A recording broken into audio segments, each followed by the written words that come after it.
Welcome everyone. Please take a seat.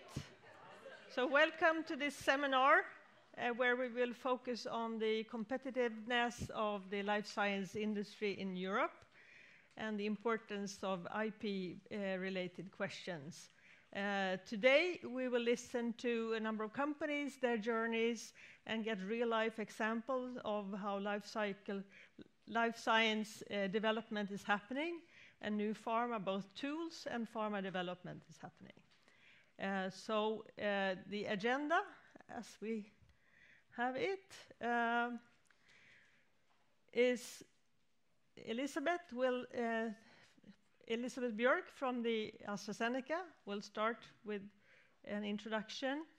Then we'll have a first session on the early stage of the development journey with Christian Tryggvason, Anders Persson, Jesper Hedberg, Johanness Hulte och Marika Nestor. We will then focus to company stories where they've advanced their technologies a bit further. So we'll have René Lukander talking about the Kalida journey, and then Gunilla Oswald on the BioArctic story. After that, we'll have a panel discussing the implications of the new pharma legislation proposal that's just been announced, and also the importance of how we can ensure a competitive landscape for the life science industry. So I'm Lotta Ljungqvist. I'm the chair of the Department of Biotechnology at the Royal Academy of Engineering Sciences, and also the chair of the trade organization SwedenBIO. So most welcome. So by that, I ask Elisabeth to join the stage. Thank you so much. Do we have a little thing that I can? Yeah, yes. Here it is. I saw you were looking for it. Thank you. So thank you very much, and it's absolutely a great pleasure to be here. My name is Elisabeth Björk. I'm an endocrinologist by training from Uppsala, and now I spent the last 20 years with AstraZeneca. And my reason for leaving academia and patient care was because I really like to learn new things, but I was also driven by the innovation that you can make and the difference you can make to millions of patients instead of treating them just one by one. And I think that's what AstraZeneca has given me during the past 20 years. I will have a twist to the European part of AstraZeneca in my introduction here. But first, a little bit about us as a company. We are a science-driven company. We are not into generics. We are pushing the boundaries of science, and our ambition is to try to take new innovative medicines to patients across the globe. So truly global and truly innovation driven. Just a little bit at a glance, science and innovation, again, is at the heart of what we are doing. No generics. We want to be the first and best in class in the things that we are doing. We put patients at the center of everything that we are doing. We are in 3 major therapy areas, where one of them is cardiovascular, renal, and metabolism, that I am heading up from a global perspective. The other ones are respiratory and oncology. All of them are very heavily focused in Europe, both in Sweden and in the UK. We have a broad and diversified portfolio using lots of different tools to do what we want to do and to drive innovation forward, that I will come back to. And we are truly global in sort of our outreach, both when it comes to how we are developing our medicines, but also when it comes to marketing, commercializations, and access to the medicines. We try to do this in a good and sustainable way, and we have a good plan for how we are going to do that. Some things about us in Europe, because that's what we are discussing here. We have been in Europe for more than 100 years, and we have been driving innovation in science in Europe for over 100 years. We have one strategic R&D site in Europe, and that's the one we have in Gothenburg. In EU, that is, we have one in the UK as well. We also have 4 R&D centers in Europe, in Barcelona, in Warsaw, in Dublin, and in Lisbon, in addition to the one we have in Gothenburg. We have several health innovation hubs in different countries, and we have manufacturing in very many places across Europe. Some numbers we discussed here right before this, the importance of running clinical trials in Europe. At this very moment today, we have 122 ongoing studies in Europe. We have more than 12,000 patients that right now are part of these studies in more than 6,600 sites across Europe. Europe is incredibly important for us when it comes to driving innovation and to bring medicines to patients, not only in Europe, but sort of across the globe. Another thing that's important when we are developing our medicines is collaboration. We can't do this on our own, and it's very important for us to be able to collaborate across the board with academia, with small companies, and we will hear some examples of that here. We have a bioventure hub at the center of the R&D site in Gothenburg with lots of new and innovative companies growing and collaborating with us.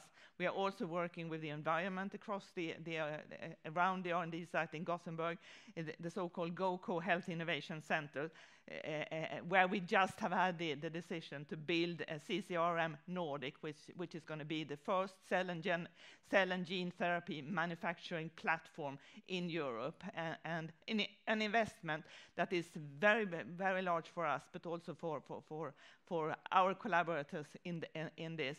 And being able to have data protection is incredibly important when it comes to that kind of therapies. That takes us to the discussion around the EU pharma strategy. And I'll start by saying that there are some things in this that we think is really good and that's really important. And that's the message around access to medicine to patients sort of across Europe. That's incredibly important. And we are the first one to say that that should happen as speedy and as quickly as possible. We fail to see the link, though, to some of the proposals that are part of this revised EU pharma legislation. And the one that sticks out to me, and probably to many of us in this room, is that first one, which is the proposal around the shortened regulatory data protection that will go from 8 years to 6 years. Yes, there's a potential to get that expanded, but you don't know that when you start and when you make the decision where to put your innovation, where to drive your innovation, then you don't know if you will get 6 years or more than that. I think we as a country should really step up here. We should work together with other countries that are in similar situations as we are.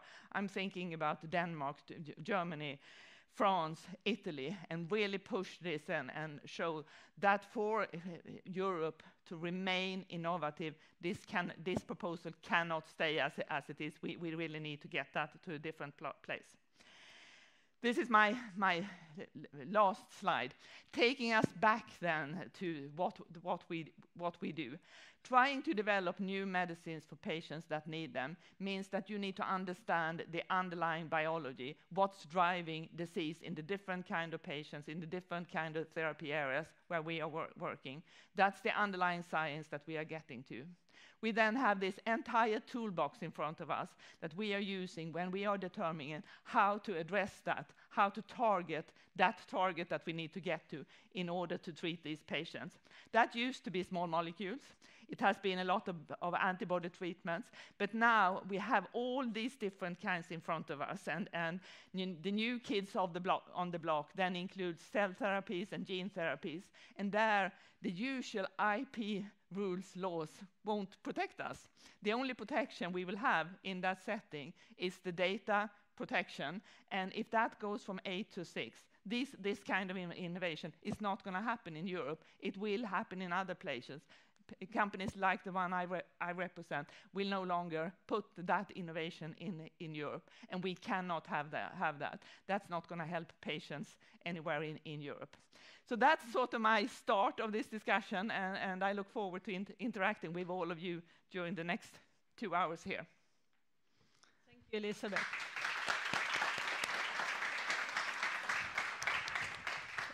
And if anyone has any questions, please raise your hand. And there's also a microphone, because this is live streamed, so we want to have this covered also by the microphone. And if we have any questions, you can also raise a question on the digital tool that we have for that. So just one question to you, Elizabeth. So AstraZeneca is a large company with lots of innovation in a global context. But with this sort of new zoo of molecules, very diverse, as you have nicely illustrated on this slide, what do you think?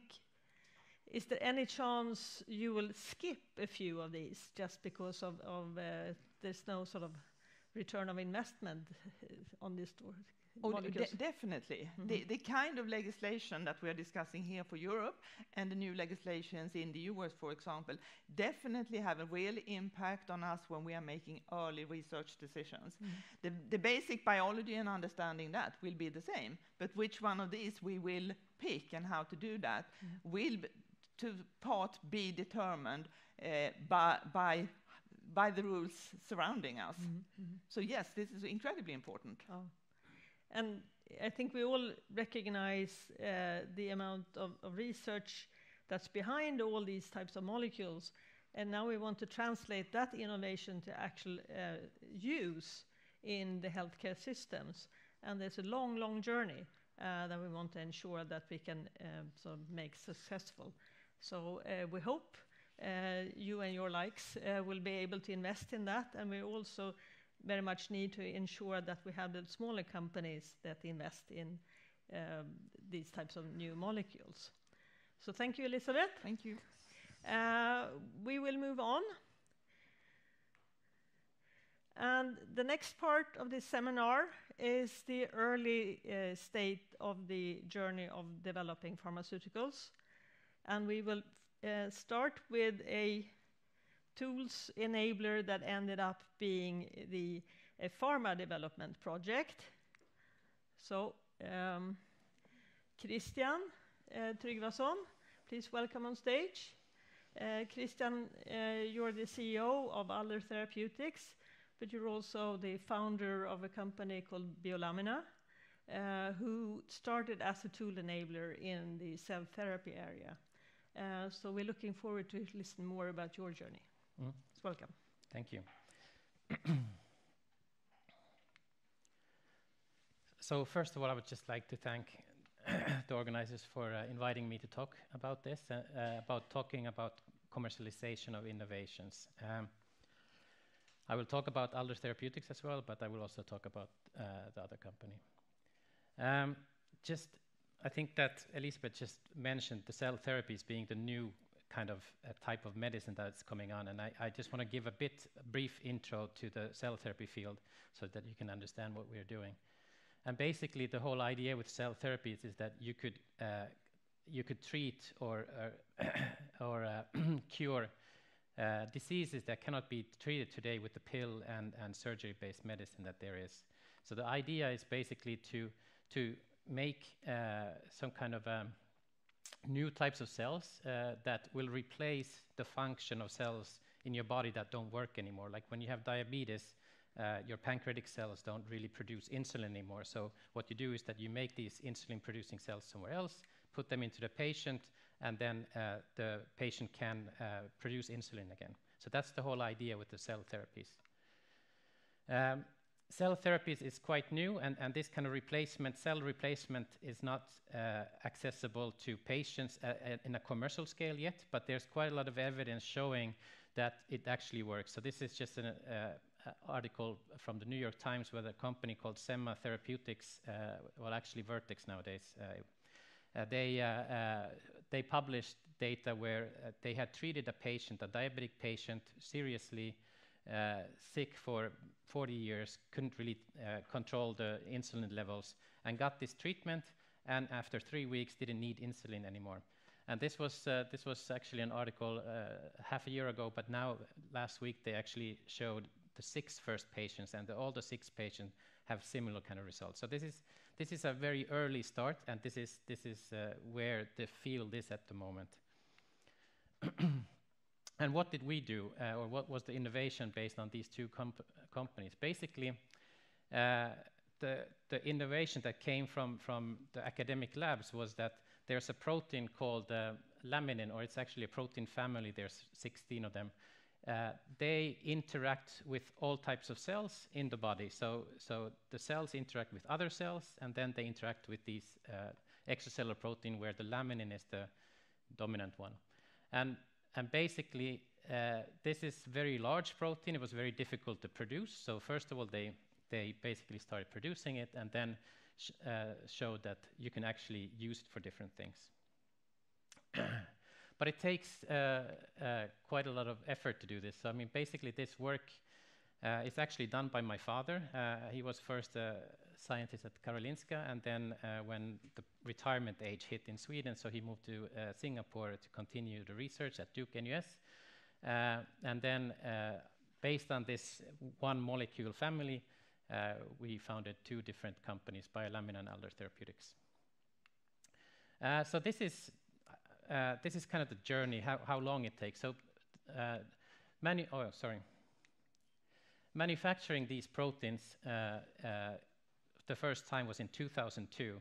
And then it took some time that you started studying these. What can you do with these proteins? And then in 2007, 2008, they kind of found out that you can actually use them to culture stem cells. And then at that point, my father approached me and wanted to start a cell therapy company, but I said that I don't think that's going to be possible. There's not going to be the infrastructure for building cell therapies is not there, and so on. And then his science wasn't that convincing at that point to start a cell therapy company. But then I told him that why don't we start a company selling these reagents to somebody, because these reagents are so good, and maybe somebody can take them to commercialization or clinical trials and so on. So this was in 2009, and I jumped off from my position, and we started Biolamina. And then we actually got some Vinnova funding, so we're very thankful for that as well. And then basically just started selling these reagents, and it took quite a long time. And actually, our main product today was actually only launched in 2013. And there's these. Let's see.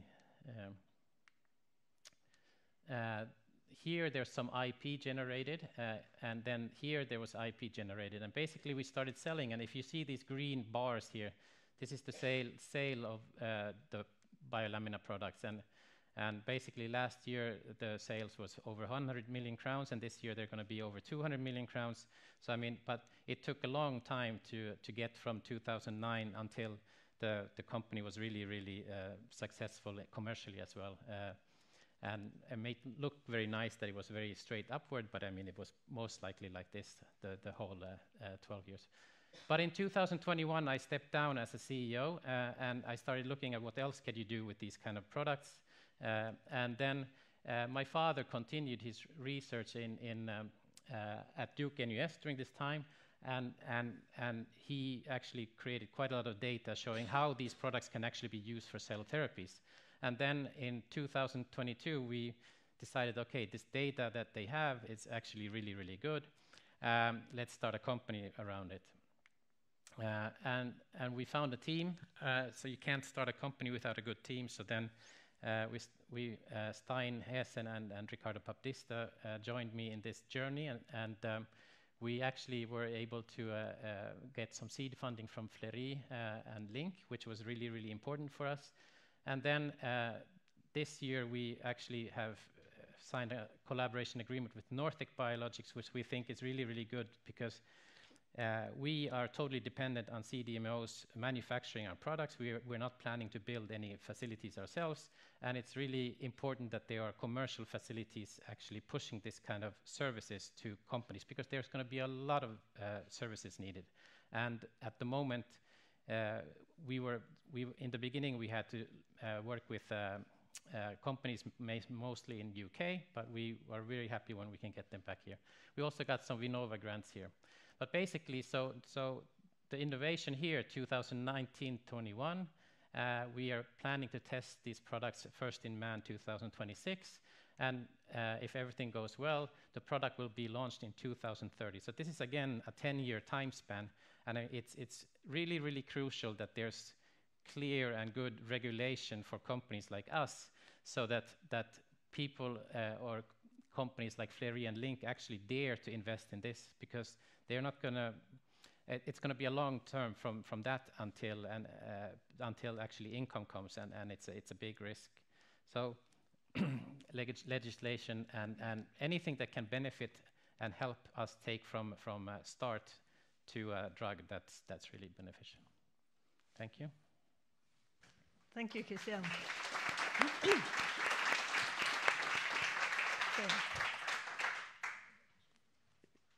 So, Christian, you've spent sort of 10, 12 years on a tool enabling company, and now moved on to pharma development companies. So what do you see the differences between the two types of companies?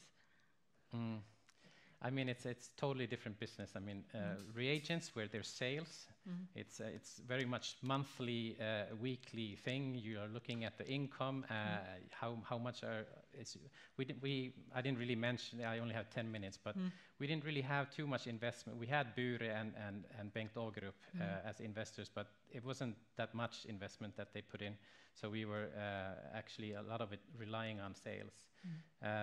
Here we are relying on things happen more slowly and cost a lot more money in drug development. And it's also a binary setup. So either it works or it doesn't work. In reagent sales, it can work somewhere in between and be half good. And the beauty of a tool enabling company is that you can move into a commercial stage quicker. And with a little bit less risk, I would say. But then you have a long journey ahead of you, even though I think what you showed was a quite ambitious plan in terms of timeline. And with the uncertainties about regulatory guidelines and now sort of what will actually the pharma legislation look like then. So how successful do you think you will be in that time frame? I mean,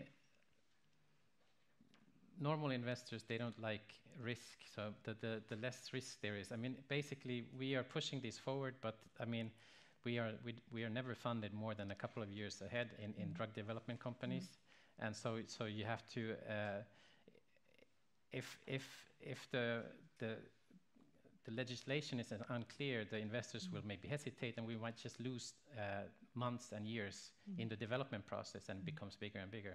So that's really the risk. We think that these projects will really work. They work really nicely in the preclinical models, but who knows?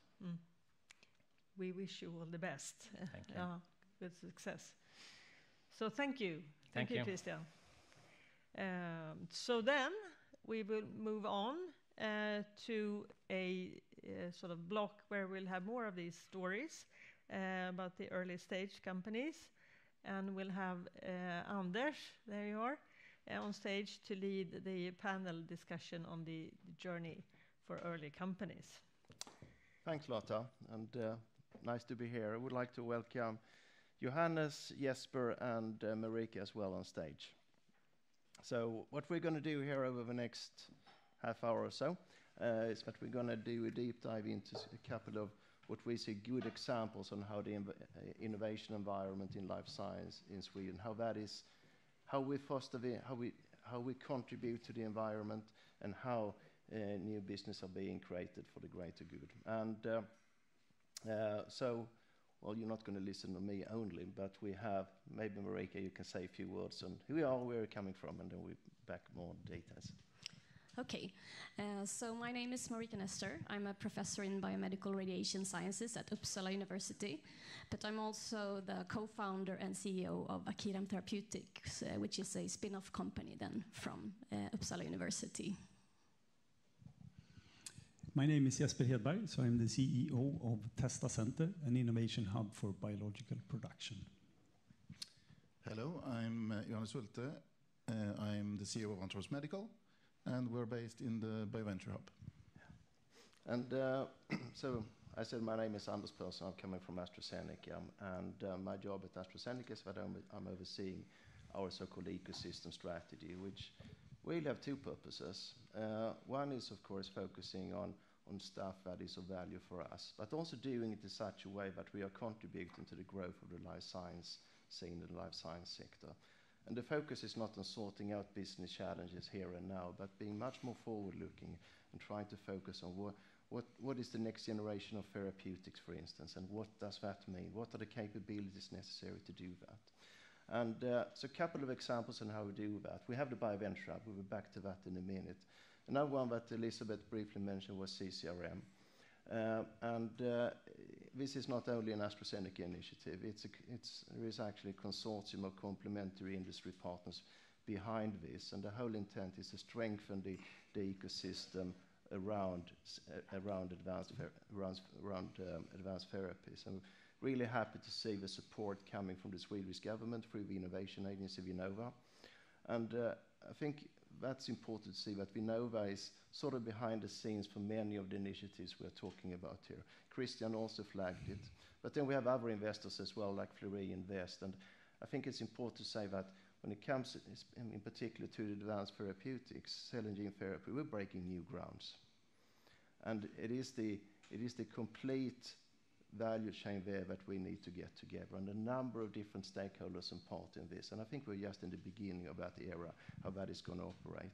Because it's much tighter connection between the ideas generated in academia and then through how you discover and how you develop and turn these ideas into medicines, and then how you utilize it in the healthcare system.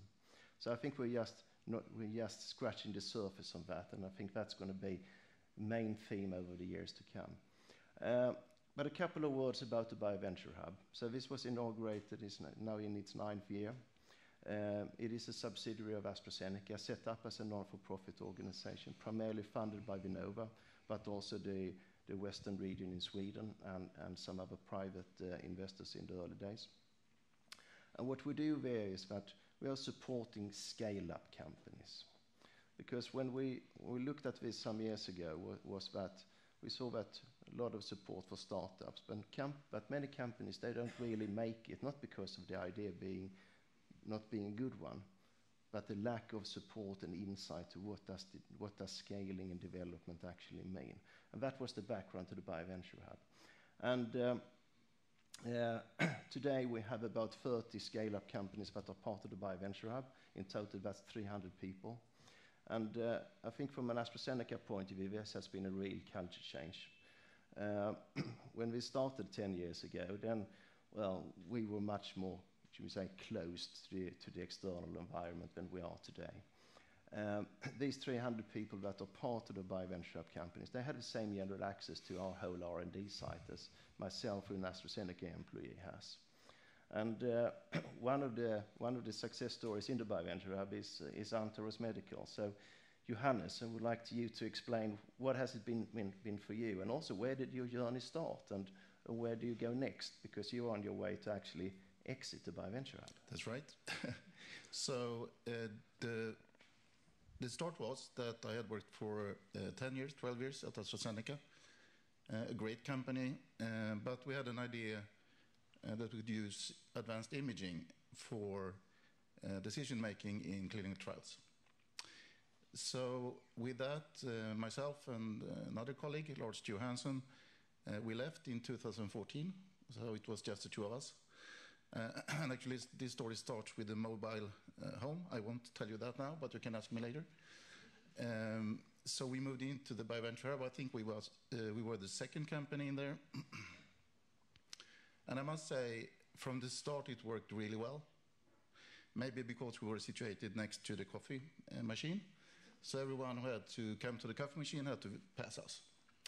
But in any case, over the first few years especially, we worked with quite a few of the other companies in the hub.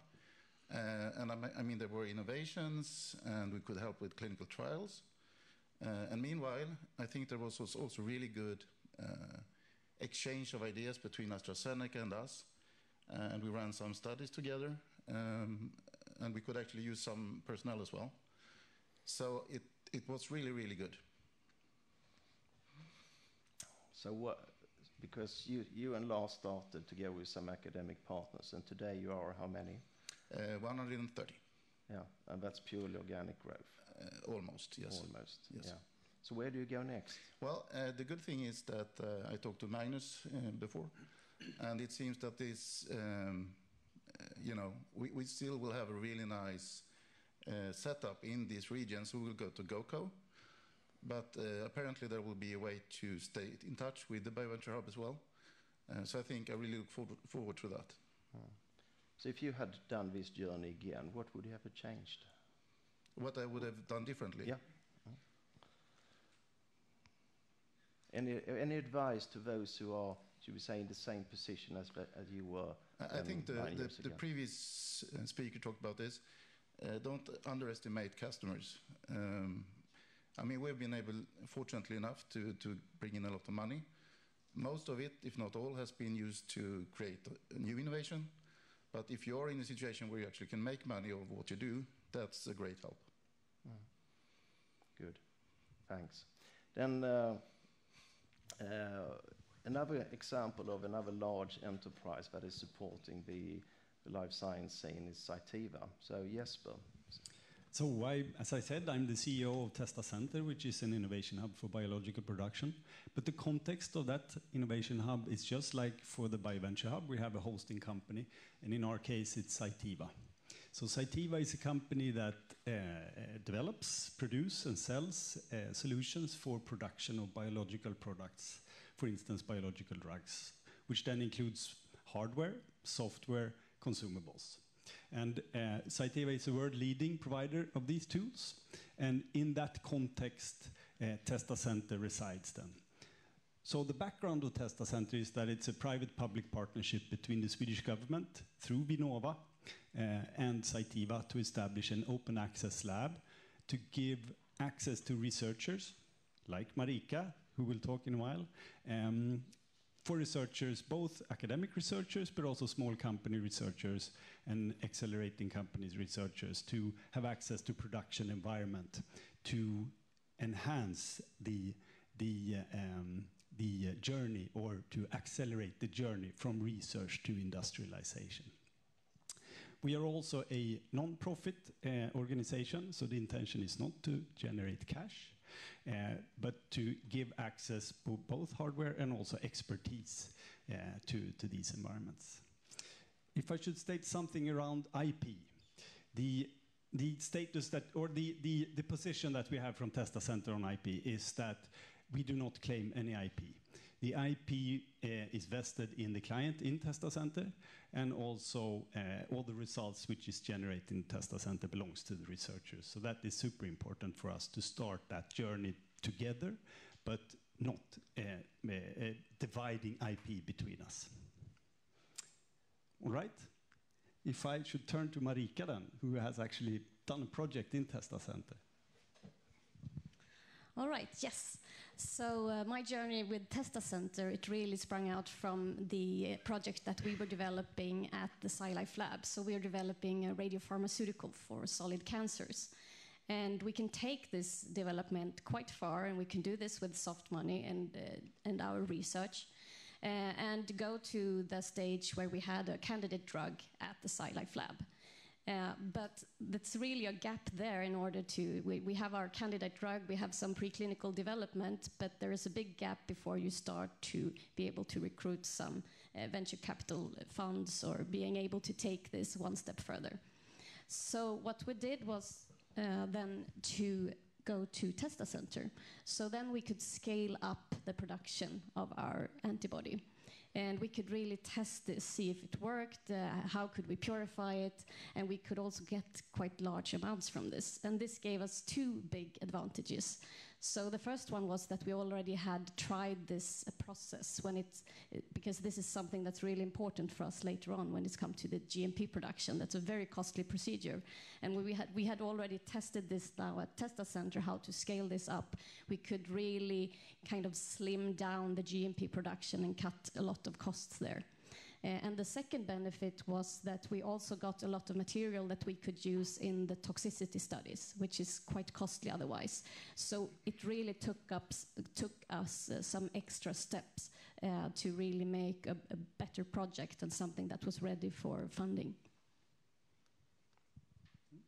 So how long time did that journey? So why did you go to Testa Center? Did you had any options? Well, the option would have been to go directly to do GMP production, but in order to do that, we need to have funding. And I think that could be really a catch-22 if you haven't gone far enough in your academic project before you start acquiring capital. So for us, it was quite a crucial step. So how long time did it take from that you started until you got So the project was developed during approximately 5 years during the SciLife Lab and the Testa Center, and before we then got capital now in the fall to do the GMP production. Good.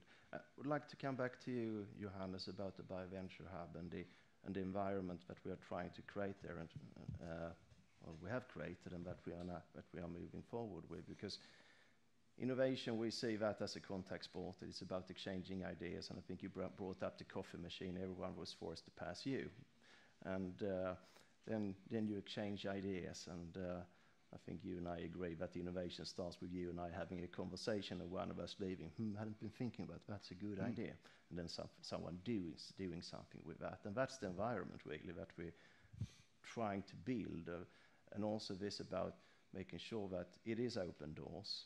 So the culture is essential. Also about feeling that you have an environment where you can share both challenges and opportunities. Do you have any specific examples where the environment and the culture itself has really helped you moving forward, and the exchange of ideas, and how you get influenced by others? I think there are many examples. We never thought about using our imaging tool for skin lesions. So in the discussion with one of the companies, that was one outcome. I think also there was one individual who had an idea about how a new compound could potentially work in heart disease. So now we quickly founded a new company to look at that. It didn't work, but we tried it out. And I think also, I must say that from a general perspective, at least at that time, I was extremely proud and a bit surprised that Astronic actually dared to have this open door policy. Because as you said, it was really good and open discussions about science and what we could do together or separately. So I mean, in general, that has worked very well, as I said before. My experience from being in Testa Center now soon 5 years is also, I mean, both. I have one leg a little bit in the academics, since I have close relationships with academics in both Sweden but abroad, but then also one leg in the big companies of big company of Cytiva. I also have history in AstraZeneca, so I kind of seen both environment and the cultural. It's actually a cultural clash, which I think is not in a negative way. I mean, very often a big company like Cytiva or AstraZeneca can over-design a couple of things, so we can learn a lot from small companies and fast-paced moving academics. But also, when coming from the academics, you sometimes have, you have an academic interest, and moving into a commercialization process, you need to start to think about how do we sell these products, what customers are we aiming for. So there's a lot to learn between the two different environments. And places like BioVenture Hub, CCRM in the future, and Testa Center, I think that's where those intersections actually happen. So I think the last 5 years for me has been super duper interesting, of course. It's the best job ever. Good to hear. So when we prepared this conversation, one thing that came up that's unique for Sweden, at least in a European setting, is this called the teacher's exemption. So I know that some of you have some strong opinions and ideas about it. Can you please elaborate a bit on that? Who want to start? Well, I can start. Yeah. So we were 4 founders of Antaros Medical, and I don't think we would have been able to take off if we didn't have had the possibility to bring in academic research in an appropriate setting, of course. without the teacher's exemption. So I guess handled the way it's supposed to be, I think that could really fast forward innovation and creating new jobs and new companies. But obviously it needs to be in a context where you can take care of the commercial aspects, as already mentioned here. Marika? Yeah, so I can just agree that the teacher's exemption is really fantastic, and it's quite unique for Sweden, and I think we should use it also in order to recruit researchers to Sweden. I don't think we promote it enough, really, because it is a huge advantage. And when we have been discussing with international investors, they're asking like, okay, so but how much royalties will Uppsala University claim? And then they think it sounds too good to be true, really, that the researcher really owns their own research, even if we do it when we are doing our jobs, it's still our research. And I think that can motivate a lot. But it's also important then to have strong innovation offices that can guide the researchers. And because the researchers are not really strong in the industrial side, we do need some kind of a mentorship and someone to really discuss these different aspects with. Can you elaborate a bit on that? Because your journey, you started out in the academia, now moving. Yeah, it was really different world. One benefit for me was that we were a small group we were running this project together, and one of these people in the group does have a lot of industry experience, so he already knew the language. But I remember the first meeting we had with SciLife Lab, and they asked us, what's your exit strategy? And I didn't even know what the word meant. So it was a totally new world and another way of thinking, because in research it's more, okay, we have a concept, make sure it works, okay, then we can cure the patient, and then that's it. And then you don't really think about all the other little aspects that might come in there, like what's the market size and what's the time here to market, and how to really make this fly and reach the patients in the end.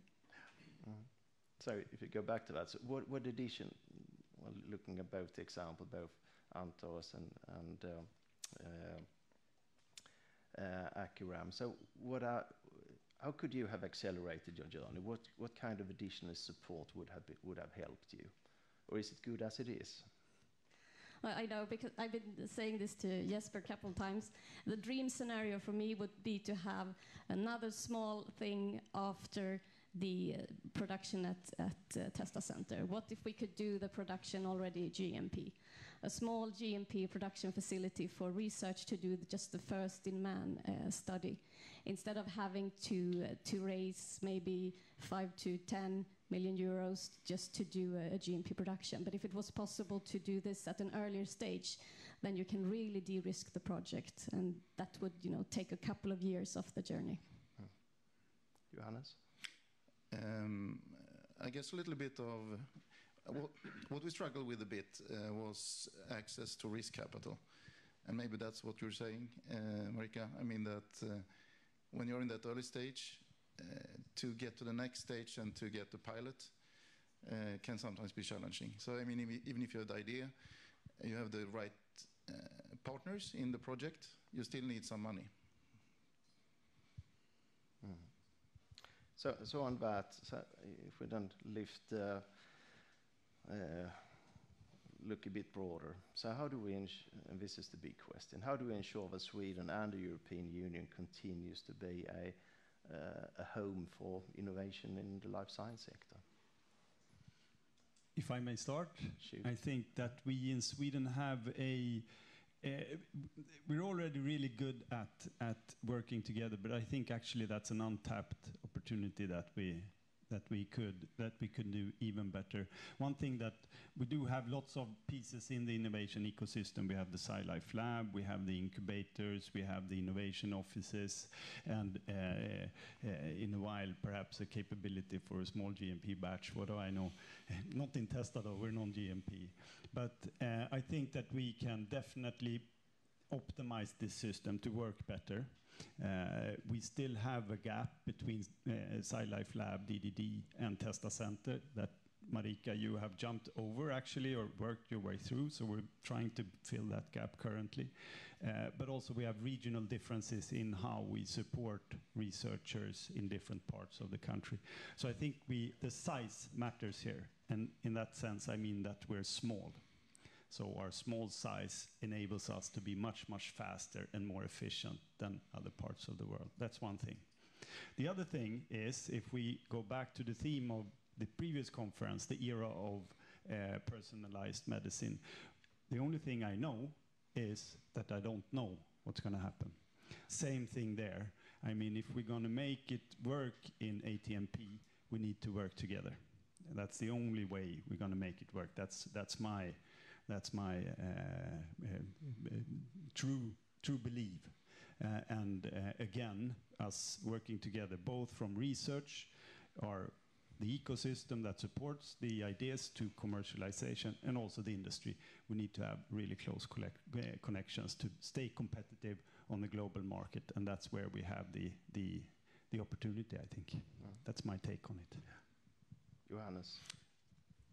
We didn't talk so much of what works well. I think actually many of the EU initiatives, IMI and such, are very good.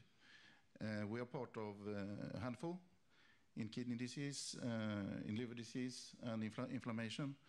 And at least from our perspective, being a small but growing company, the opportunity to learn to know people, because many big pharma are there, many of the leading scientists are there, I think it's a really good platform for Europe to continue to sort of lead in many areas. I just want to say, I mean, there are things which works well.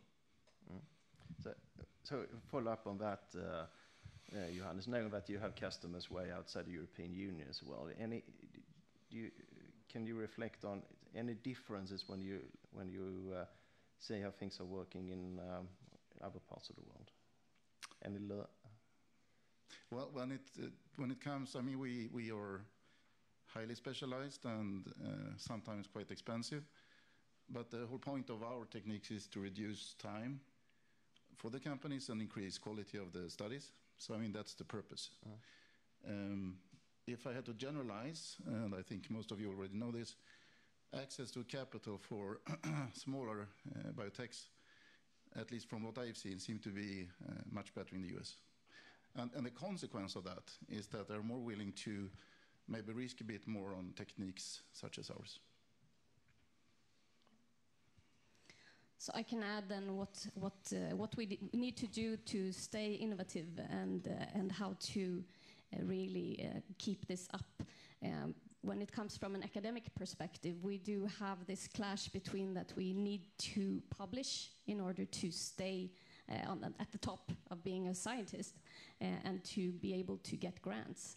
But we also need to have as long patent life as possible. So that means that we can't publish anything until we file the patent. So for us, if it's the time to market is going to be crucial, and so we need to wait with filing the patent, which means that we can't publish. So these types of grants that we can get from Vinnova, or these VFT grants that comes from the innovation offices, that can really help us during the way to really build our project. That is really crucial for us, and we need to keep that. Otherwise, the academic initiatives will be quite sparse. Yeah. Cool, thanks. So, see the theme here, collaboration is essential across the multiple stakeholders. We want to have more cash into the system, not you as an entrepreneur living on a starving budget, sort of. And also I say that it's about daring to do. And reaching out and not be afraid of the unknown, but doing. And also, as I think both you, Johanness, and Marika reflected on that, you know we are starting, you have some sort of goal, be pragmatic, but start moving in that direction. So, with that, wonder if there are any questions in the audience, or something online maybe? No? Then we'll thank you for us, and hope you enjoyed this 25-30 minutes, and then we move on to the next one. So Lotta, please.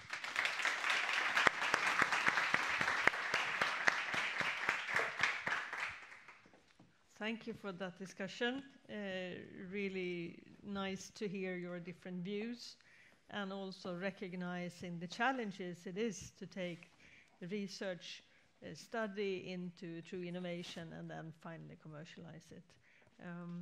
So this brings us to the next block of this seminar with a few company stories that have moved a bit further on their journey, that have sort of made it to the market or in the process of getting there.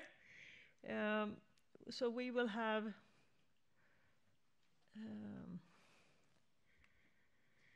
René Lukander to talk about the Kalida story.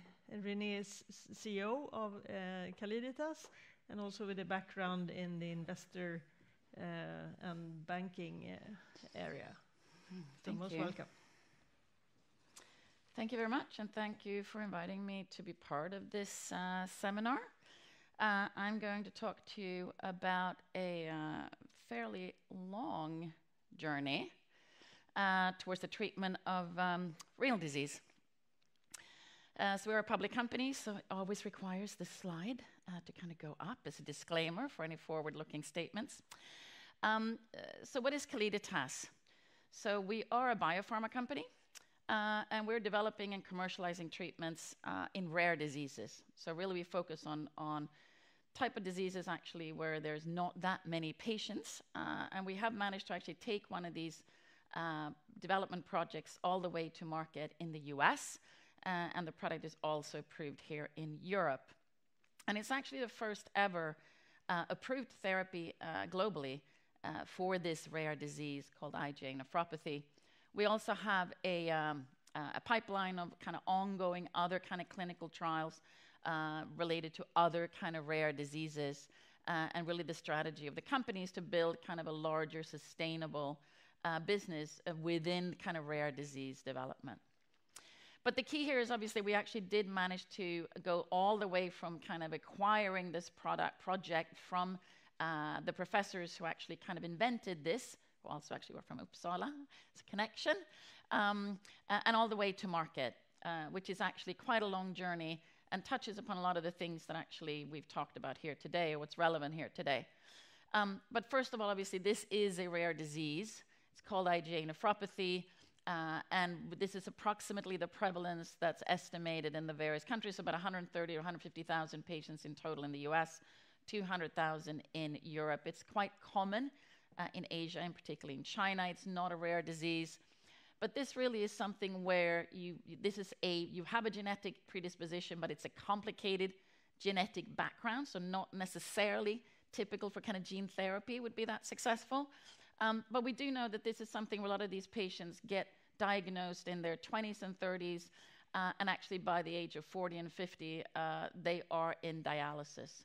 And so actually this is what's called Berger's disease, was originally defined in the 60s, and pretty much since the 60s, not much happened. There were some academics that were writing about this, and there were obviously nephrologists, and there was some work. Now they knew that in this particular disease, it's called a glomerular disease, so it's a filtration-related issue. Your kidney's job is to filtrate blood. This particular disease actually attacks those filtration mechanisms called glomeruli. You have about 1 million of them in each kidney. But what we know is actually with this particular disease, you start getting kind of, the membrane starts kind of breaking down, these filtration mechanisms stops functioning, and what happens is you start spilling protein into your urine, and actually your kidneys don't have really nerve endings, so you're not in a huge amount of pain, but you start spilling protein, and that is a bad thing. You shouldn't be doing that generally, and it will lead to the more protein you're spilling, the more fibrosis and necrosis you have, the worse obviously your outcome is. And so I'm not going to go through this, don't worry, no panic. I'm just really going to talk about the fact that this is a kidney disease, but actually it doesn't start in your kidney. It starts actually in the gut, where you have the vast majority of your immune system.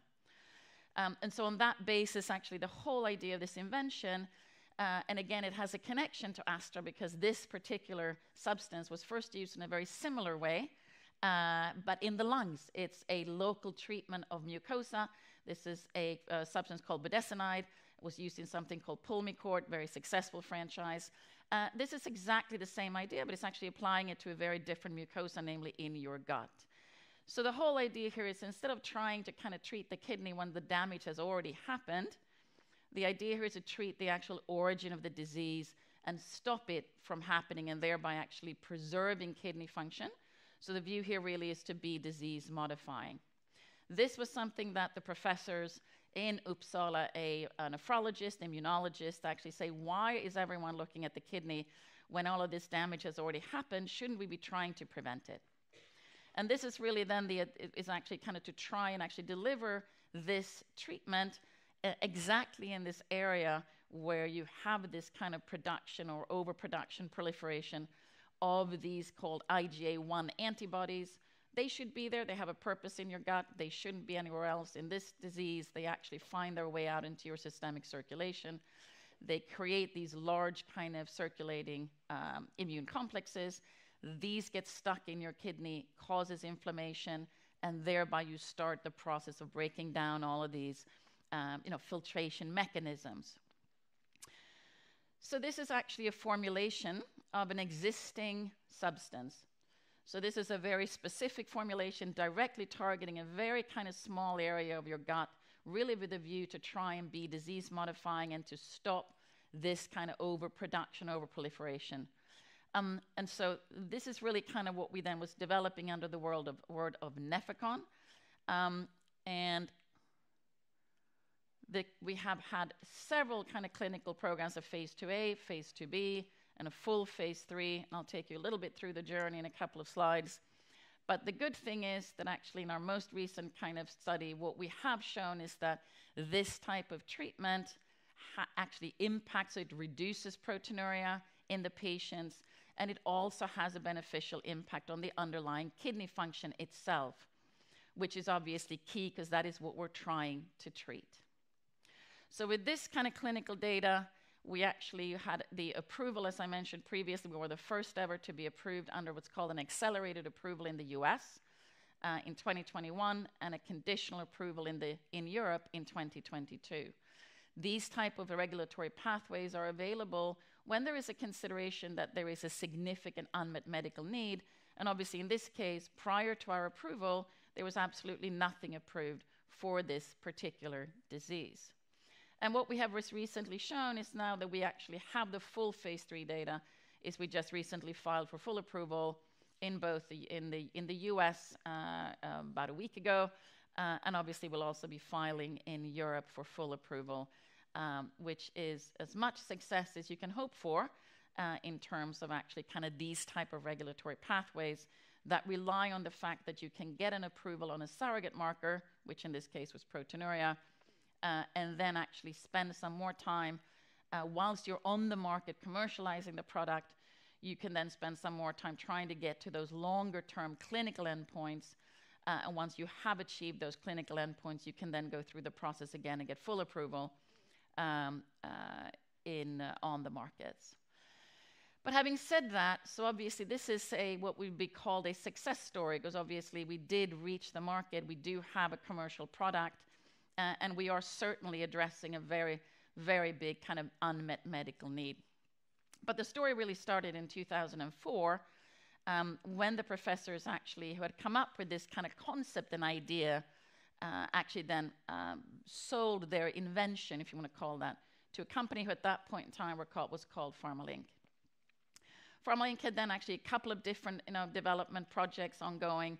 Took them a little while to try and figure out which one was going to work and not work. That took several years. And so actually in 2009 was the first time that a phase 2A study was completed with a positive result.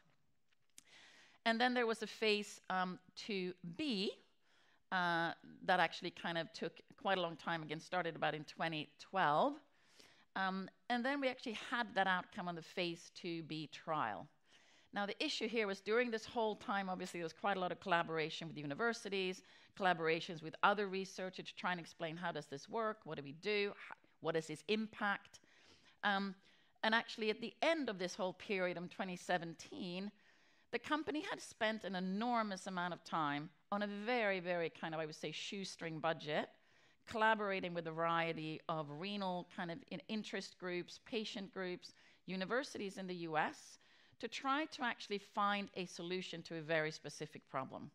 how are we going to find a regulatory way forward in order to be able to get an approval in a disease that actually the only kind of regulatory pathway that was available for kind of indications that would be very, very, very large, such as diabetes, where you can recruit thousands of patients and potentially keep them on drug for years. There'd been very little innovation in the renal space historically, and this had been one of the reasons contributing to that. So this little company spent all of this time mostly in terms of, you know, the intellect and the time and the blood and the sweat and the tears in terms of trying to do this, trying to work on a very small budget, but came up with this idea of looking at a meta-analysis on all the interventions that had been done in this particular disease, and actually was able to show a correlation between this reduction in proteinuria and actually a beneficial impact on the underlying kidney function. That actually was peer-reviewed and published in American Journal in 2016. And so in 2017, in the very beginning, this little company was able to go to the FDA with their own phase 2b study, with their phase 2a, with all of the work that they'd done for all of those years, and actually kind of be the first company globally where the FDA said, okay then, we'll let you do this.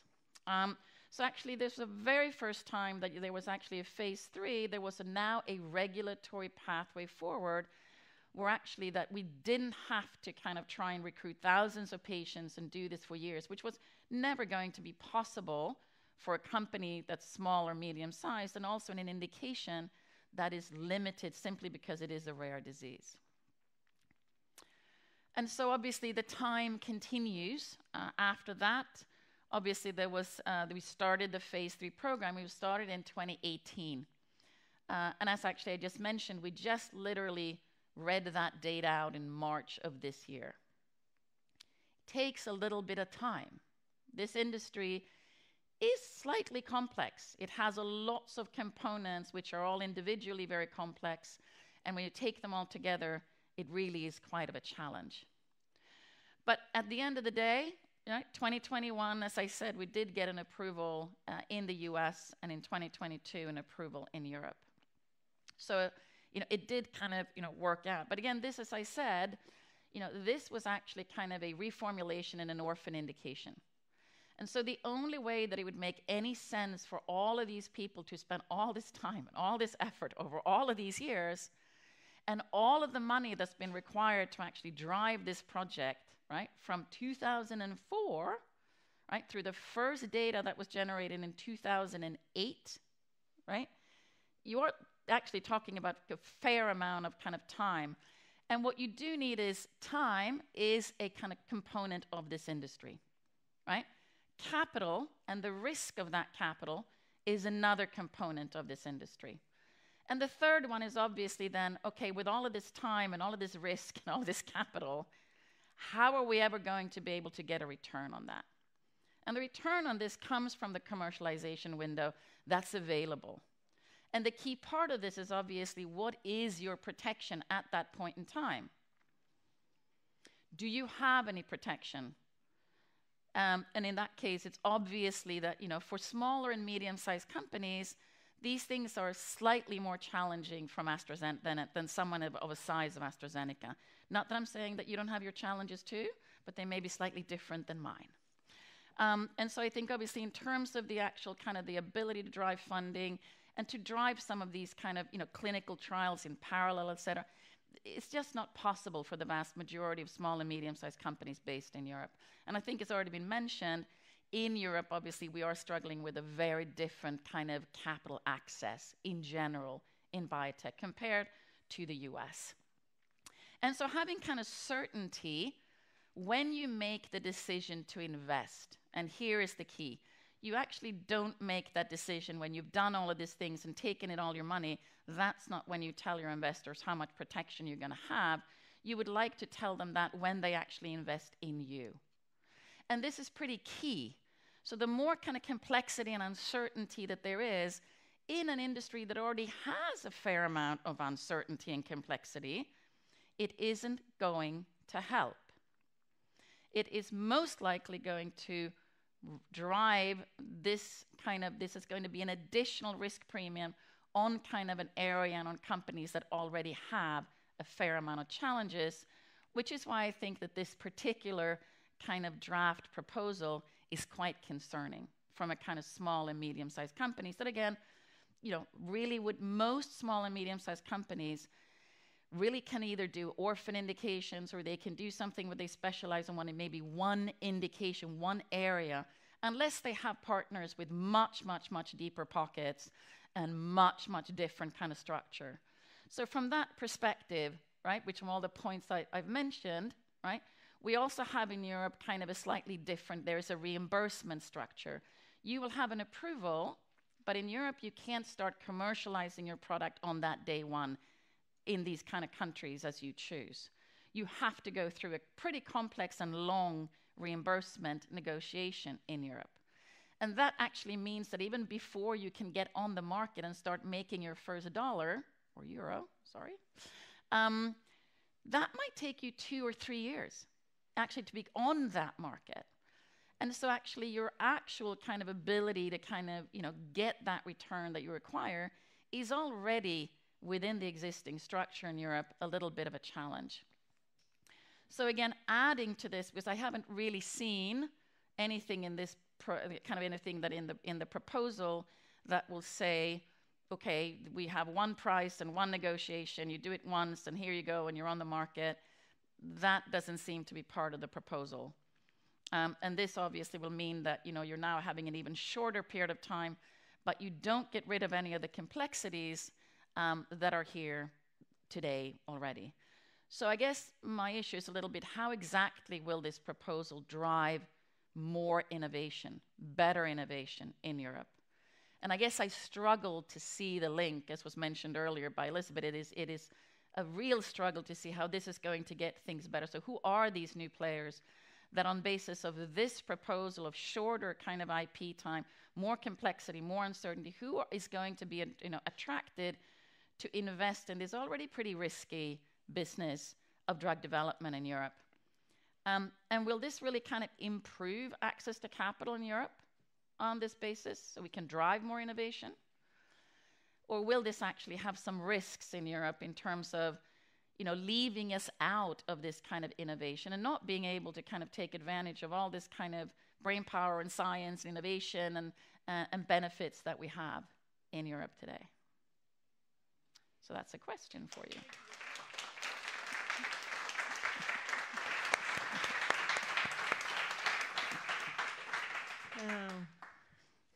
So thank you, Renee. So with the long journey that this company has gone through, any guidance to the ones that are earlier in their journey?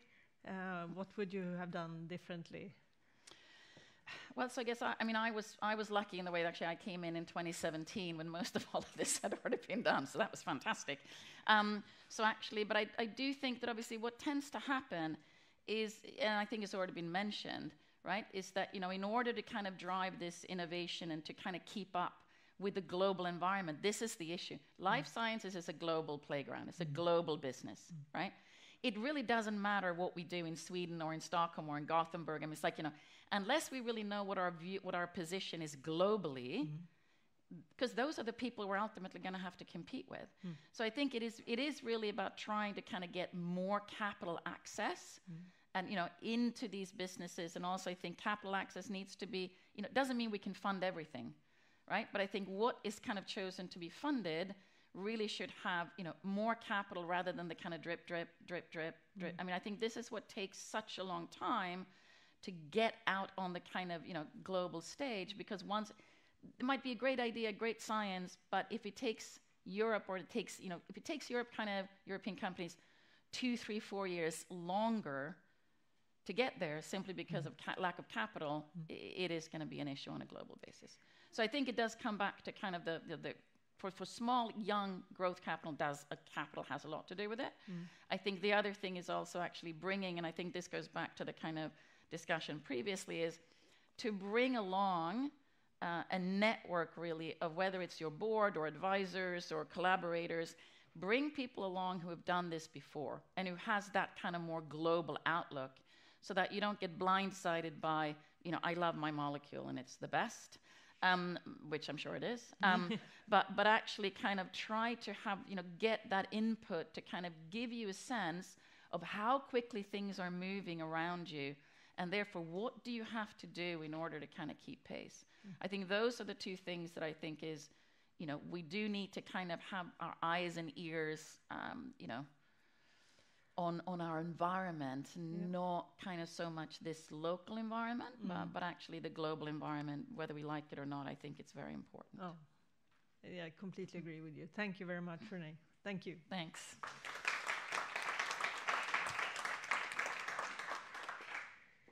So we will move on to the next journey, the journey of BioArctic. And here we have the CEO, Gunilla Osvald. So please. Thank you, Lotta. It's very nice to be here today, and happy to talk about BioArctic, of course, as a European success story. I'm Gunilla Osvald. I'm the CEO of BioArctic, where I've been a bit more than 10 years by now. And before that, I was 28 years with Astra and AstraZeneca, who really trained and raised me, which I'm very, very grateful for. So I spent my entire career working on trying to help patients with brain disorders. That's really what I did at AstraZeneca, and that's really what BioArctic is about. So what we want to do is really help patients with innovative treatments, not something which is just adding something small to something that previously was there. It's really to come with new innovative treatments to help patients with neurodegenerative disorders. And also the vision of the founders, which really made me interested in coming to the company, was really to build a new Swedish biopharma company. And that was a very clear vision from the beginning, and we are very much on that way right now. So BioArctic, I think that BioArctic is a unique Swedish biopharma company focusing on brain disorders. And when I say that I think it's unique, it's based on these 4 aspects together. First is that we work on areas where there is a high unmet medical need, like disease-modifying treatments for Alzheimer's disease and Parkinson's disease. And these are diseases which affect many, many different patients around the world and their caregivers, families, and comes with high cost for society. So what we are trying to do is then come with disease-modifying treatments to these patients. And of course, this is large commercial opportunities. The second aspect is that we have a world-class driven organization. R&D is our true focus, and we are now building also a commercial organization for the Nordic region. BioArctic is really founded coming out from Uppsala University. It seems like a theme here today. And it was based on Professor Lars Lannfelt 20 years ago. And then, of course, academic collaborations is key to us still and will continue to be. Also collaboration with different CROs, CDMOs, and with big pharma. And I'm very grateful to our partner Eisai, which we have a great collaboration with in Alzheimer's disease. We have built an attractive and balanced project portfolio, so we're not a one-trick pony. We have a portfolio I will show you that really spans from very early discovery and now all the way to the market. And we have a good combination of already partnered projects that are generating revenues to the company and early innovative projects with a good opportunity for the future of future partnering and commercialization. We are well financed. We have more than 1 billion Swedish crowns on the bank, and we have valuable collaboration agreements. So BioArctic is really an innovative, dynamic company that I'm happy to lead. So I'll tell you a little bit about our journey. So it all started 20 years ago by Professor Lars Lannfelt and Per Gellerfors. It was all built on Professor Lars Lannfelt, his discoveries that started as Huddinge University Hospital, Karolinska Institutet, and then he moved to Uppsala University. So he found first the Swedish mutation and then the Arctic mutation of Alzheimer's disease. And that's on the basis of those findings that he founded BioArctic. So BioArctic then went quite early on into collaboration with Eisai in Alzheimer's disease. And as you can see in the journey, 2003, BioArctic was founded. It was very difficult at that time to get funding. It was, you remember the IT crash, maybe? So they had difficulties, but they managed. I was at that time sitting at AstraZeneca looking at BioArctic, but we were not fast enough. ASI was much faster. So ASI came on board 2005 and started a research collaboration. And that led to a license deal at the end of 2007. So then after that, there has been several research collaborations with ASI. It's still ongoing. We have very, very close collaboration with ASI on a daily basis. 2 license deals, and as I said, research collaborations. So BioArctic has really been built stepwise based on the financials. Then I have to say I'm so grateful to Vinnova, over and over again, and to Horizon 2020, the European grants. We have been lucky and got several Horizon 2020 grants, 5. The largest one was 6 million euros, has helped us a lot. And Vinnova, I just want to mention this. At one time point, when we really needed money in order to be able to take the next step, production of antibodies costs money. So then I was applying for a grant, and we got 5 million Swedish crowns.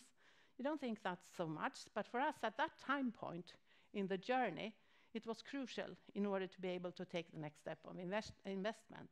And that made it possible for me to go out and get a partnering discussions. And we went into a competitive partnering discussion in Parkinson's disease, which led to that we have got $130 million back to Sweden. So I think that was very well invested money from Vinnova, and I just wanted to give that as an example of how important those kind of money can be at the right time point. And another point I want to make with this slide is that it takes time. We heard that before. I think that's also a theme.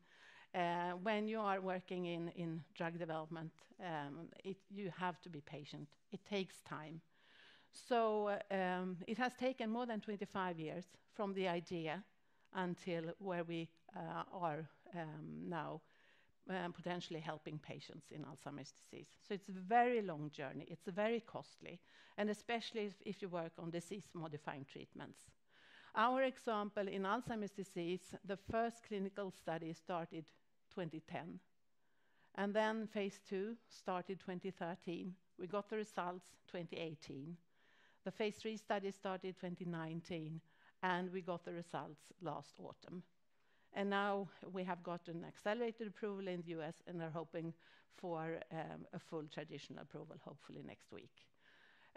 So, I mean, it takes a long, long time, and it costs a lot of money. So our business model has been to go into partnering discussions and have research collaborations that hopefully then lead up to a license deal. And that has been the story for BioArctic, and also based on then the soft money grants that we have got from Vinnova and Horizon 2020. All that has helped us to stepwise build the company. So when I started 10 years ago, we were 20 people, and today we are about 100. And the portfolio has grown and grown stepwise.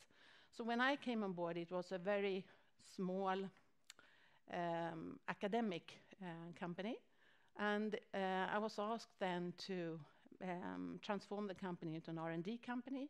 Then we went public, I should have said that on the previous slide, went public 2017 and did the IPO. And that's the only time that we have taken in money from the market.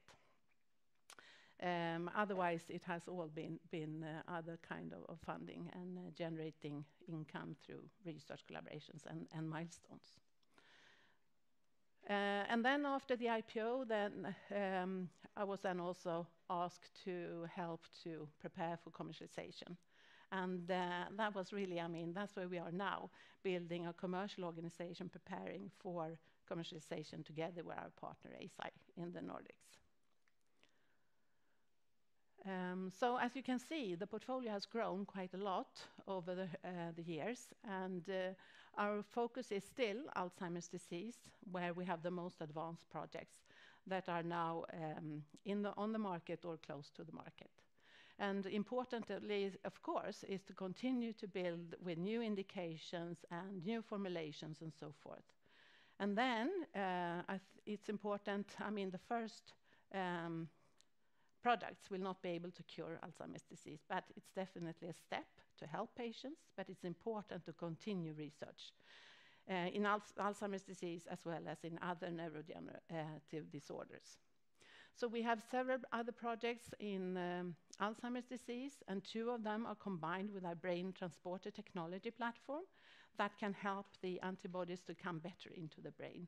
And of course, that's very important when you work in brain disorders. In Parkinson's disease, we have a project that is preparing for phase 2, and we also have one of the projects again combined with our brain transporter technology. We also still own other indications for our front runner, and we are thinking about other potential indications there. And then we have ALS projects, 2 projects for ALS, one of them combined with brain transporter technology.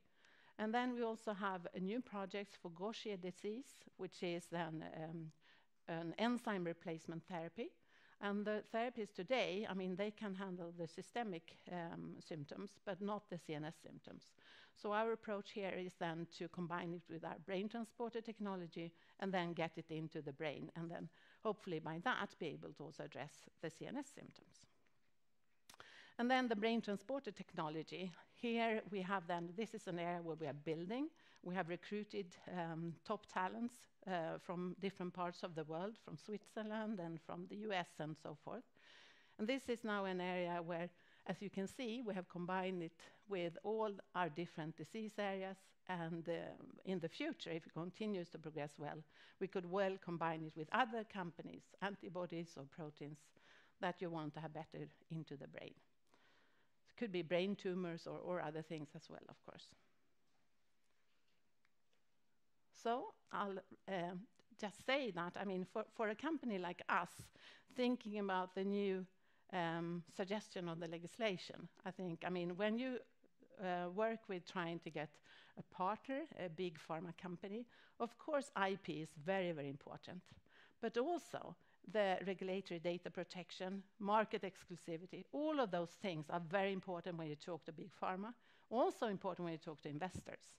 And for us, I just did some number crunching and compared what that would mean for our projects. Of course it's important.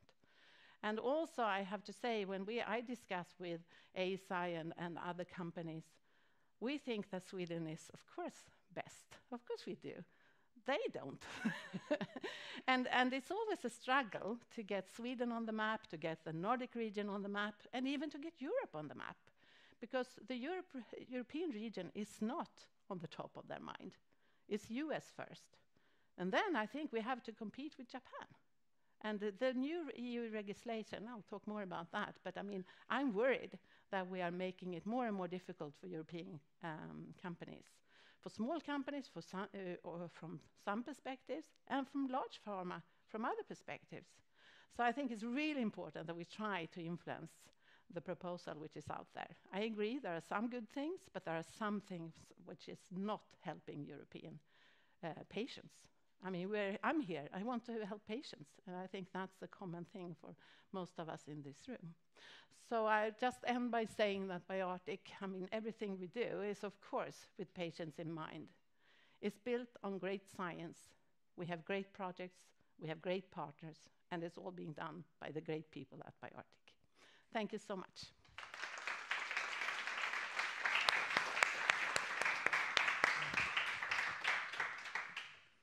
So thank you, Gunilla. Also a fantastic story. And we will discuss this more. So we'll actually already now ask the rest of the panel to join the stage to discuss sort of the learnings from today and the learnings from development of pharmaceuticals. So let's see if I can.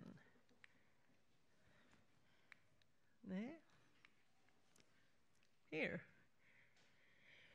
So we want to talk about the proposal of the new EU pharma legislation, and we want to do that with a panel here. today. So welcome on stage.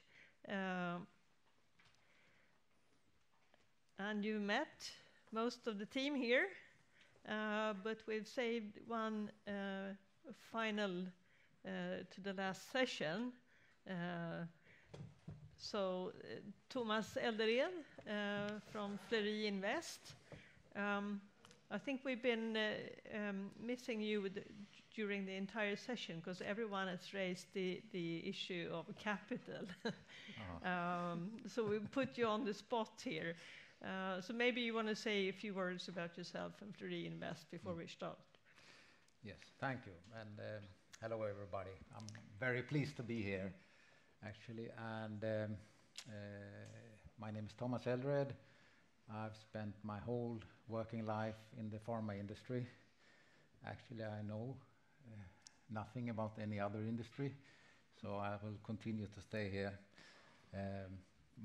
Sometime in the beginning, I worked at a big pharma company for 10 years, almost. But since then, I've been much more engaged in building companies and building organizations in a much more entrepreneurial sense. I'm here today representing Fleury. We are a Swedish investment company investing only in pharmaceutical companies or biotech companies. And we are a long-term investor. Obviously, we've heard today that you need to have a long-term focus doing things like this. And it's a lot about developing new, innovative products. And that's what we like to engage in. We have engaged in companies and projects on a global basis, actually. We have companies in our portfolio in Israel, in the Netherlands, in the UK, Iceland, the US, and of course Sweden. Most of the companies we actually have invested in are in Sweden, located. About 20 companies in Sweden and about 30 companies in total worldwide.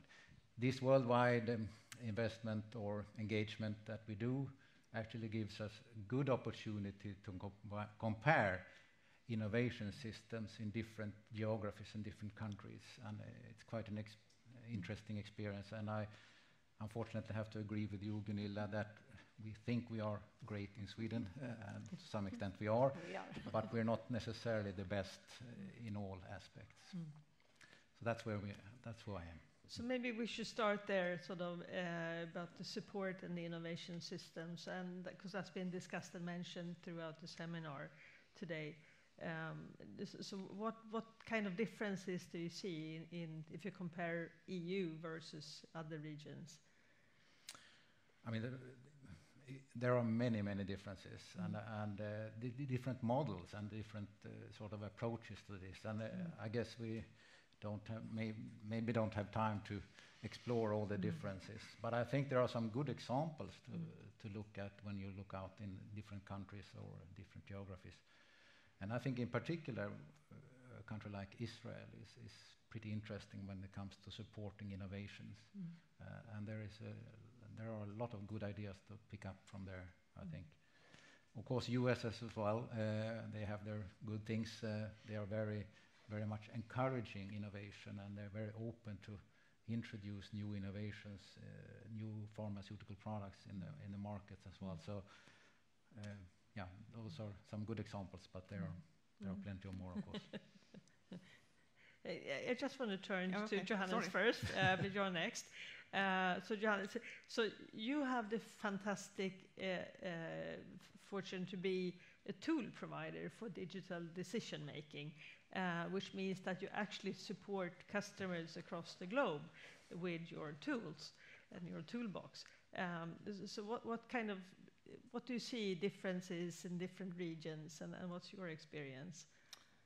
Well, as I sort of alluded to before, also building on what you said, Thomas, access to capital and actually having the ability to think about what you really need for a development program without the very severe constraint of funding is a key factor, I think. And I'm just reflecting on this new proposal. If you're even further squeezed, not only with money, but also with time, I think there is a significant risk that you may make the wrong decisions regarding what kind of studies you actually need.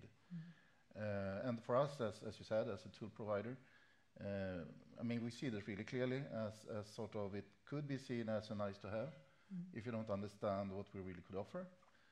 So I think from our perspective, it's clear that the willingness to discuss and maybe think a bit broader about how you in the best way could support your development program differs clearly.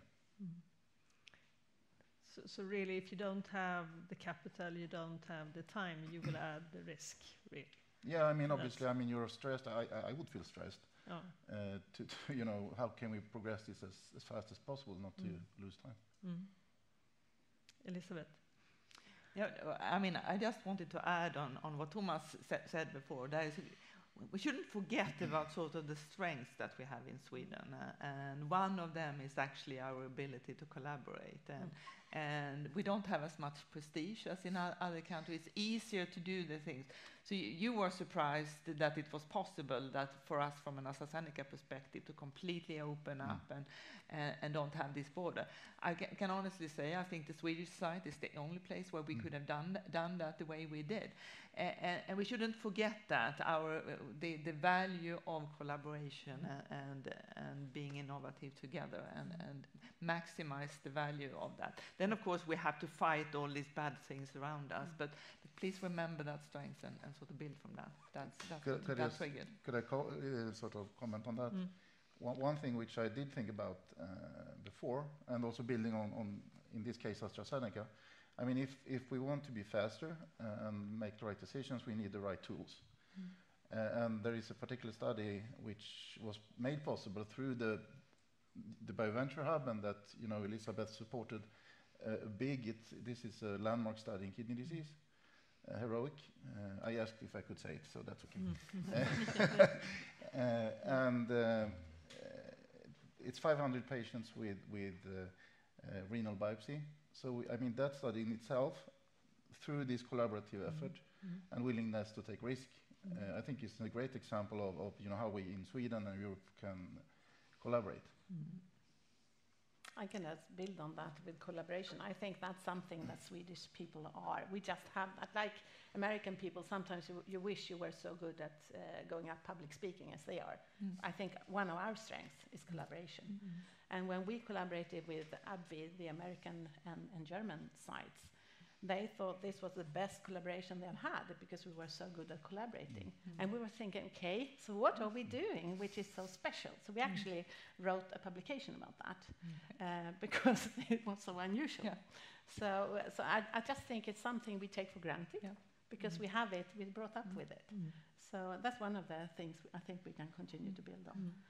But the EU legislation will not help that. No. So, no. So if we turn to that, so the new EU pharma legislation that's been proposed just sort of a month or so ago has lots of good input, and I think a good ambition to support innovation and also to make sort of drugs available in all the EU states. I think what we struggle with is to see the support to innovation and to the real life of companies of this sort. So we've given a few examples here of how long time it can actually take, and it's a long and winding journey. And so Elizabeth, you mentioned sort of with the new types of molecules like cell therapies and so on, the IP protection will be fairly different going forward. So can you elaborate a bit on that?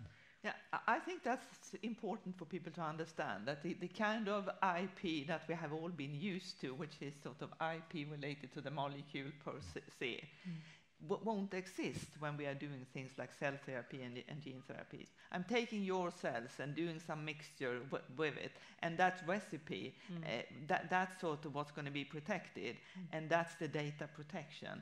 Very, very different compared to the IP we have had before. So this is going to be a game changer for Europe versus other places. And to your previous point around that, when we very early on make decisions around what kind of tool to use, This will have implications, but also then where we place sort of the development as a big pharma of these new kind of development plans. Things like this will be of importance. So this is critically important. I also really want to restate one of the things that I said before. I think we as a nation need to step up and sort of work with our friends and our colleagues in other countries like Denmark and Germany and France and Italy that also have innovation-driven pharmaceutical businesses to make sure that this message is really heard. And I have to sort of applaud the very nice paper that came in Dagens Industri yesterday that I know you were part of writing, that's really making this point. This is of importance not only to the pharma industry but to Sweden as a nation.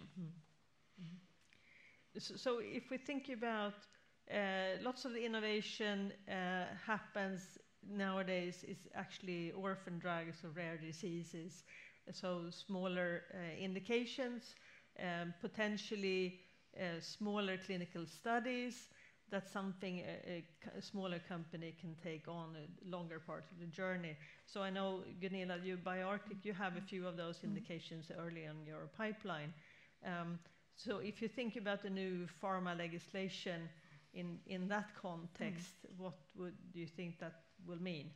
Yeah, so that's smaller patient populations, but it's still disease-modifying treatments, which means it's long treatment times for a clinical study.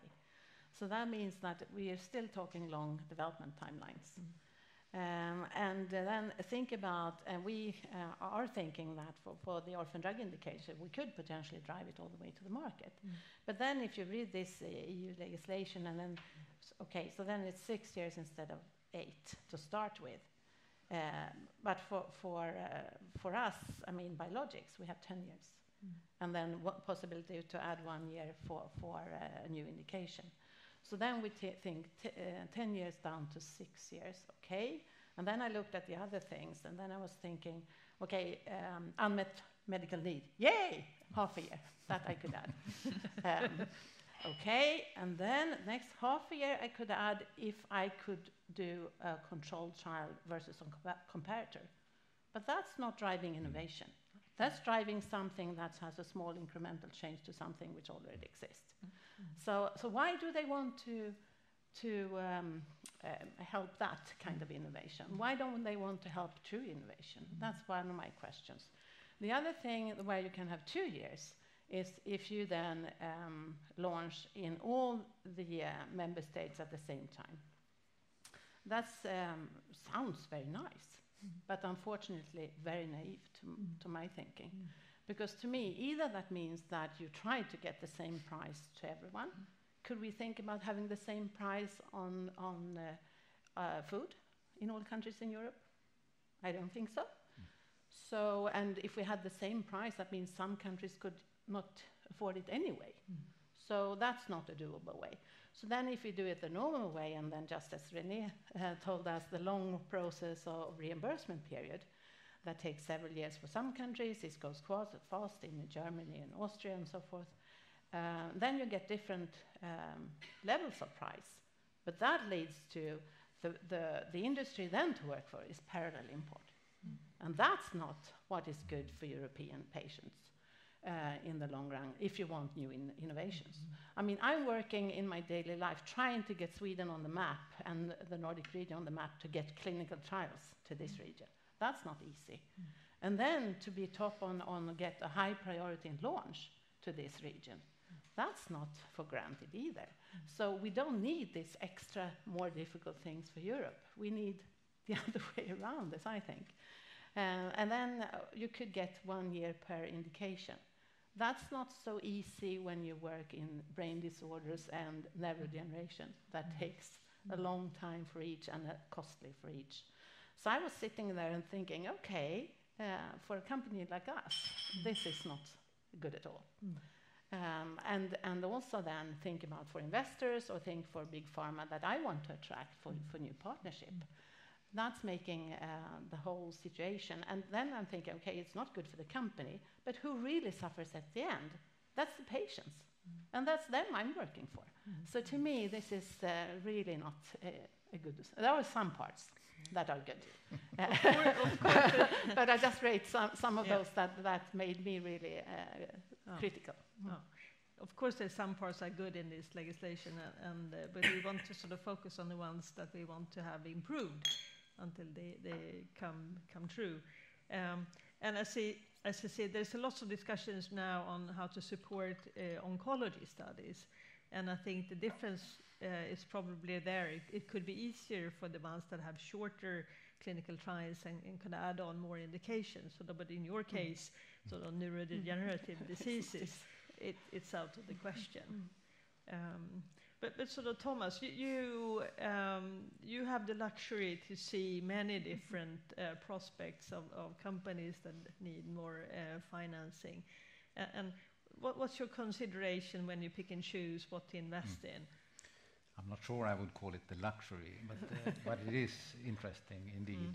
And first I have to say also that this new legislation, it has some good things as well, also from an investor point of view. And I'm thinking in particular of the initiatives to shorten the regulatory lead times.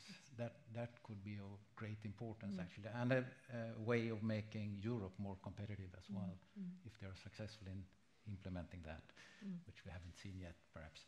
But as we have heard so many times today, I mean the time and money involved in drug development, I mean you have to do process development, you have to do preclinical development, clinical development, and everything, all in that. It takes a long time, and it's associated with a lot of cost. And of course, a big scientific risk in this, which is something we need to consider. I mean, we've heard also plenty of the projects that are in the preclinical or even clinical phase, they don't reach the market for scientific reasons. They don't work, simply. And so this is a huge risk, which we are willing to take, but we have to try to assess this risk for using all our abilities and so on. For us, we are very much focusing on highly innovative medicines and projects, really groundbreaking new things, lots of cell and gene therapy. And as we've heard, cell and gene therapy in particular is an area where this data protection is very important. When we look at this data protection, I think the legislative bodies here, they try to kill two birds with one stone. And as we all know, that's pretty difficult. They try to approach both giving incentives to innovation, but also to encourage access to medicines to European patients. And I think these are two very important things by themselves, but trying to combine them and using this data protection as a tool for that, in particular with this 2-year extension that you could get if you provide these innovative medicines to all European countries. And you actually need to supply them as well, and you need to show continuous supply. I don't know how this is intended to work, but I think it's too complicated. This should be dealt with separately. These are two important issues. I recognize that, but it's going to complicate things. And for us as an investor, this whole data protection thing, I mean, we have plenty of worries with the scientific risk in the projects, but at least you have to assume if we're successful in the scientific development, scientifically, then we should at least have a possibility to understand what is the potential then. What is the goal that we could all aim for? And sort of today, at least when it comes to data protection, we know what we could expect. We know this, it's given, these conditions are given. Actually, with this new proposal, you don't even know for sure, not even when you file or when you get the marketing authorization, and not even less when you file for it. You don't know the full data protection you will get. This additional 2 years, you may get it after up to 2, or in the case of SMEs, 3 years. But I mean, you don't know that from the beginning. So it's a lot of uncertainty. You add a lot of commercial uncertainty as well. I mean, it's plenty of risk already in the scientific space, but here I think this is creating a big problem actually. So I want to open up if we have any questions from the floor. We have one here. Hey, very important discussion. I'm just wondering, I think it's obvious that we all conclude that this proposal is not solely positive for European competitiveness, but what are we, besides concluding that, what are we actually doing in order to influence the policymakers and make them understand what we obviously understand, but what do we do? Who is doing it? So one thing that I can speak for is that the Swedish trade organization SwedenBIO, together with the European partner EuropaBio, is convincing or sharing the information that we're now talking about to the legislation bodies to ensure that they understand the impact of this. So since the proposal was just recently launched, this is obviously work that's just started, but that will continue throughout the year. And are we pairing up with other nations that are in the similar position as we are in Sweden? I think that was a very good proposal that Elizabeth made, sort of how to make sure that we do that. Maybe we can have Jessica here to add on. You have a microphone at the side, and you have to push a button. This was really cool. Jessica Martinsson, CEO of SwedenBIO. I'd just like to comment on that. Of course, we see this as the starting point of a broader program of how to use the material and go on and influence policymakers. And this dialogue that we had today has been a gold mine for us. So we will continue to use your arguments, because I strongly believe that personal story of companies coming out of Sweden would be an important part of the discussion. So I must thank you very much that you participated today. So thank you, Jessica. So this is just sort of a starting point of that journey, but very important. And I think sort of from the audience here today, and hopefully you that are on the digital version of this, we will continue. We're all engaged in this business. I want to make sure that we have good life science being developed, and also a strong sort of European community for life science that's competitive going forward. And as Renee very nicely pointed out, this is not a Swedish or a European market, it's a global market. So that's something we definitely need to ensure.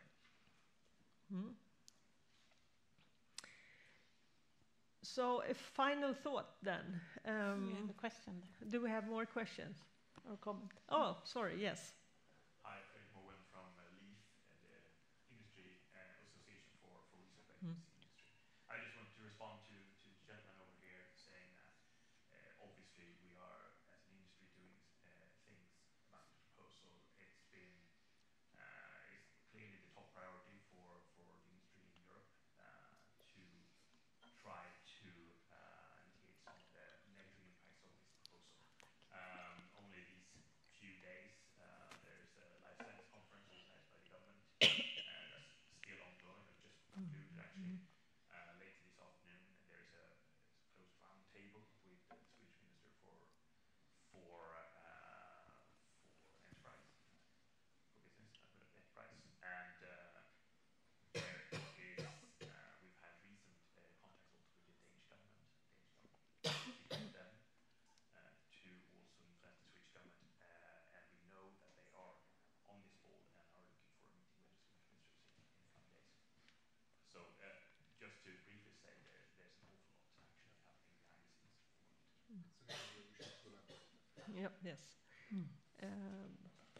So obviously the importance of this, sort of all organizations will continue to support, and you have input and want to contribute, please make sure you contact any of us in this space. So just sort of final conclusions. can we summarize a few points on what we should do to make the European life science community more competitive in the future? Who want to start?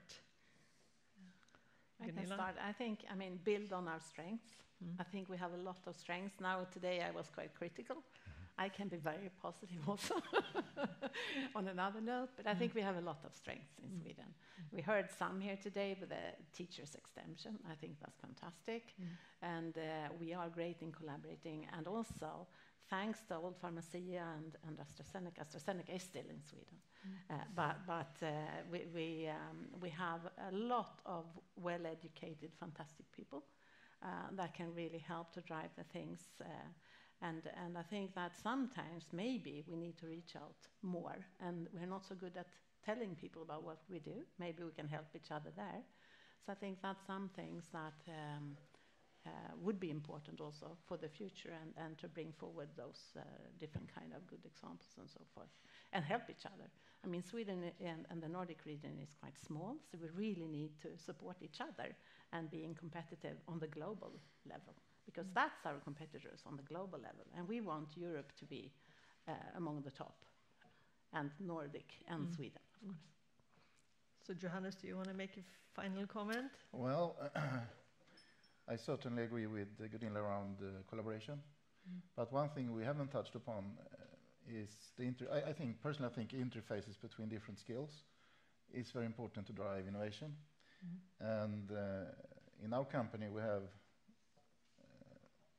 both a lot of people with, civil engineers, physicians, and so, I mean, what I see when you combine those skills is really great innovation. So if we could also include, different skill sets, I think that would further enhance the innovation in our space. Thomas? Yeah, there is plenty to do, but I think we have a good starting point in Sweden, definitely. A lot to build on. I would like to see some more incentives in really commercializing innovations as well.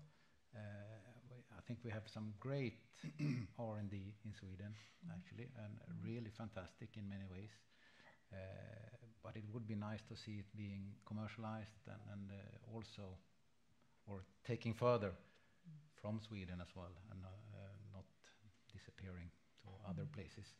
And also I think in this new legislation as well, when you read it, there are plenty of good things as well. So if we could just cherry pick a little bit and pick the good pieces and take out some of them, I think it could be good.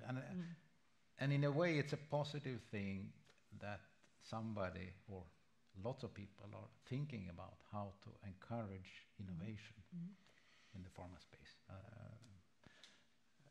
That's at least a good thing. So then we need to make sure that they do the right things as well.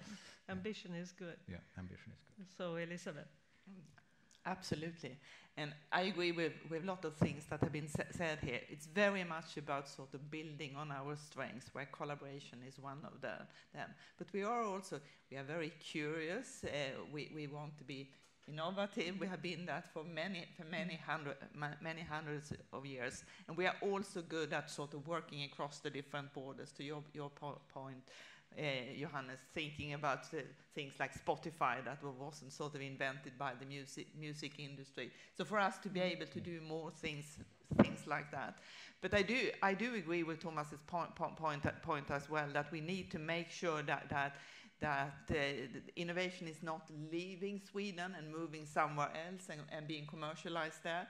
And there I also think like things like CCRM, where we can do manufacturing in Sweden of cell and gene therapies, are going to be really, really important.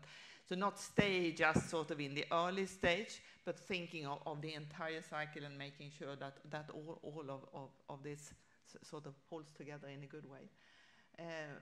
But I'm optimistic. I think we have lots of things for us in Sweden, and I think that we should, again, take the leader hat in sort of driving innovation across sort of our sector in Europe, and to do that with some good partners. I think we should all take that on together. Thank you.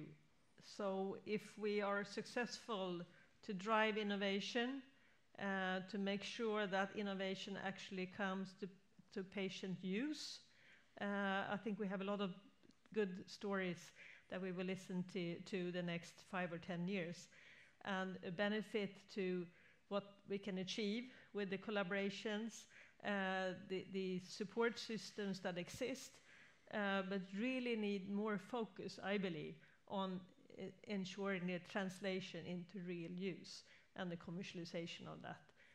We can do even more and even better there to be competitive in EU. So with that, I thank you all for participating. Thank you to the panel and for all the speakers and the previous panel, and for you that have listened into this. And if you want to listen again, you can listen at the EVA's website to this seminar again. So thank you all.